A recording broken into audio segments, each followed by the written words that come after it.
저희 집에 이제 첫째가 올해 중학교 들어가고요. 둘째가 5학년 되고, 셋째가 2학년 되고, 넷째가 7살이 됐어요. 유치원에 다니죠. 그래서 뭐 저는 원래 이제 대입 전문가 뭐 이런 거로 유명했던 사람인데, 이제 요즘은 초등학교 교육 과정을 너무나 잘 이해하게 됐는데, 요즘 초등학교에 들어가면 엄마들이 굉장히 공포심을 가지게 돼요.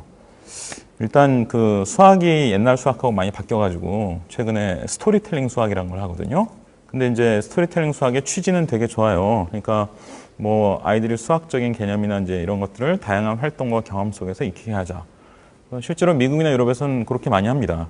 예를 들어서 이제 뭐 카드에다가 숫자를 써가지고 그걸 가지고 이제 아이들이 무슨 놀이를 하고. 그러니까 걔네들은 스토리텔링 수학을 그냥 활동, 액티비티 수준에서 하고 그걸로 끝내요. 혹시 평가를 한다 해도 얘네들이 게임이라는 액티비티를 잘 하고 있나 선생님이 옆에서 보면서 평가하거든요.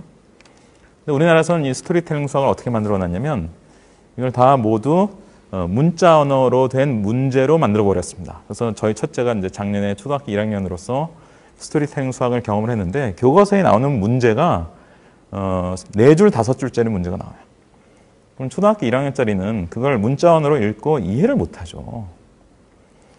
그러니까 엄마들은 내가 옛날에 수학 배웠을 때보다 뭔가 달라지고 어려워졌네? 라는 느낌이 들지만 교과서가 잘못됐다고는 전혀 생각하지 않고 특히 다른 집 애들은 다 그걸 해낸다라고 생각하는 거죠.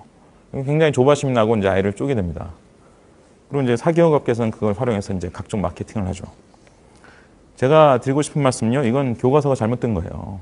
이 교과서 좀 바꿔야 돼요. 제가 요즘 그런 거 좀 해보려고 좀 시도하고 있는데, 그러니까 너무 쫄지 마세요. 쫄지 마시고 아이가 이런 거는 한 2년, 3년 지나면 저절로 다 알게 돼요. 그러니까 이거는 우리나라 교육과정 또는 교과서가 좀 잘못된 거니까 너무 공포심 가지지 마시고요.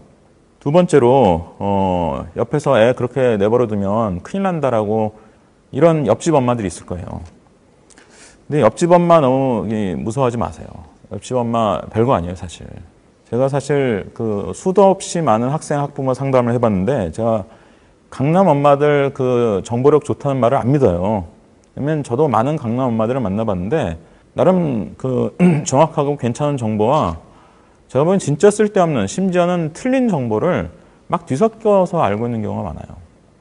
그러면 맑은 물하고 꾸정물하고를 섞어 놓으면 이게 꾸정물이 되는 것처럼 결국 이 엄마가 알고 있는 정보가 완전히 잡탕이 돼가지고 실제로는 별 효과를 못 거두는 경우가 많습니다. 특히 그 세대 차를 일단 인정하셔야 되는데요. 요즘 애 키우기 어려운 이유는 우리나라 물론 이제 경쟁이 심하기도 하지만 세대 차이가 극심해요. 그러니까 선진국에서 100년 걸릴 일을 우리나라 한 20년, 30년 만에 해버린 게 너무 많아가지고 내 아들, 딸이라 생각하고 키우시면 안 돼요. 문화적으로는 이게 두세 세대 차이 나는 거예요. 이게 증손자, 증손녀예요. 옛날 관념으로 애를 키우면 안 되는 거예요.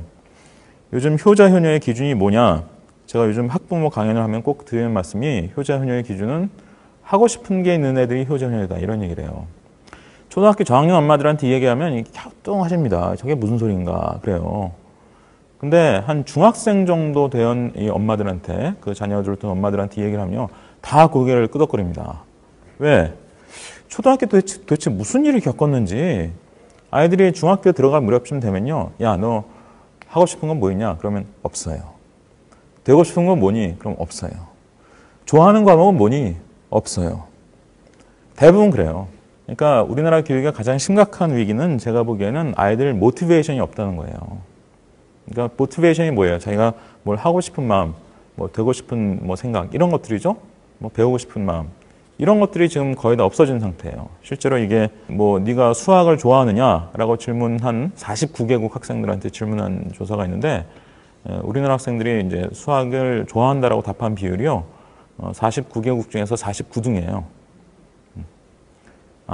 수학이 48등이구나. 그리고 과학이 49등입니다. 수학, 과학 두 과목을 조사했는데 이 정도라는 거죠. 그러니까 아이들이 철저하게 모티베이션을 잃어버리는 그런 과정을 초등학교 때 겪어요. 이건 우리나라 이제 교과서나 교육과정의 문제이기도 하지만 많은 부분은 이제 사교육업계의 어떤 유혹을 너무 무비판적으로 수용한 엄마들 책임도 분명히 있는 거예요. 저희 집 애들은 영어 사교육만 시켜요.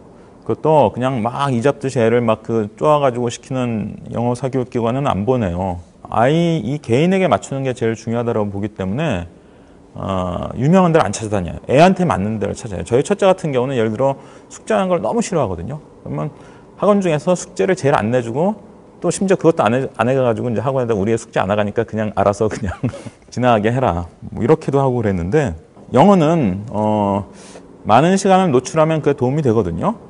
근데 이제 그것을 너무 부담스럽게 하면 아이들이 이제 튕겨나거나 영어에 대해서 울렁증을 가지게 되죠. 그래서 그런 한도 내에서 최대한 노출 시간을 확보할 수 있는 이런 방법으로 뭐 학원을 택할 수도 있고 학습지를 택하기도 하고 뭐 요즘은 온라인 학습 프로그램 이런 걸 활용하기도 하고 이제 여러 가지 방법을 동원하시는데 하여튼 아이의 어떤 성향이나 또는 흥미도를 유지할 수 있는 어떤 그런 한에서 하시면 되겠고요.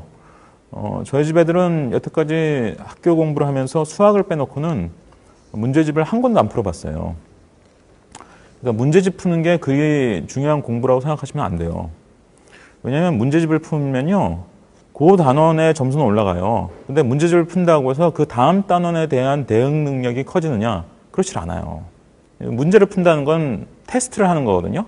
좀 비유적으로 표현하면 이 그릇에 물이 얼마나 담기냐를 테스트를 하는 거예요. 근데 이 그릇에 물이 얼마나 담기느냐를 오늘 테스트를 하고 내일도 테스트해보고 모레도 테스트해본다고 해서 그릇의 사이즈가 커지냐고요. 이거는 전혀 다른 차원의 문제라는 거예요. 그래서 오늘 문제를 풀어서 2단원 점수를 올려놔도 그 다음 단원에 대한 대응 능력이 커지질 않아요. 왜냐하면 그릇의 사이즈는 그대로거든요. 그럼 이 그릇의 사이즈를 키우는 교육이 뭐냐? 이게 이제 이른바 역량 교육인데 우리나라 교육이 너무 지식 중심으로 가는 경향이 있어서 역량을 키우는 기초 교육이 잘 안 돼요. 우리나라 환경에서 제일 중요한 역량 교육은 역시 책을 가까이 하는 거예요. 그래서 저희 집 같은 경우는 이제 뭐 그 책 다 샀으면 진짜 돈 많이 들었을 텐데 많은 부분을 중고로 사거나 어디서 얻어오거나 그랬어요.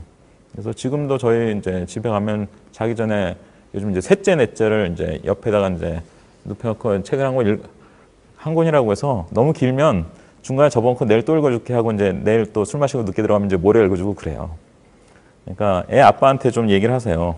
일주일에 적어도 2-3번 정도는 누워서 한 10분, 15분 책을 읽어줄 수 있을 거예요. 그러니까 그런 경험, 그런 분위기가 굉장히 중요하다는 거예요. 그것을 통해서 의외로 아이들이 많은 것을 해결할 수 있어요.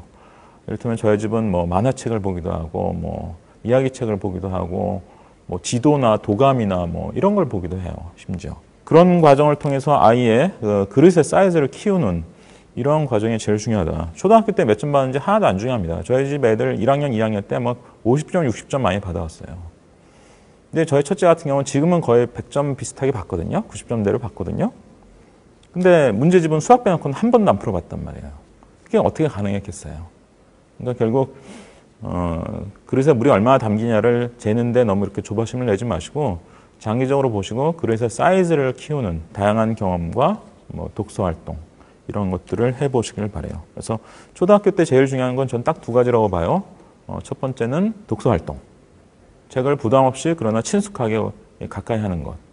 그리고 두 번째는 자기가 좋아하는 것, 잘하는 것과 관련해서 보다 많은 경험을 가지는 것. 이게 왜 중요하냐? 자기가 좋아하는 것, 잘하는 것과 관련해서 뭔가 의미 있는 꾸준한 경험을 하다 보면 자기가 하고 싶은 게 생깁니다. 아까 말씀드렸죠? 요즘 효자연의 기준은 바로 하고 싶은 게 있는 애들이다. 그래서 중학교 올라갈 무렵에 내가 뭐가 하고 싶다, 뭐에 관심이 많다 이런 아이로 만들어내면 성공인 거예요. 그러면 초등학교 교육 성공인 겁니다. 몇 점 받는지 별로 중요하지 않아요.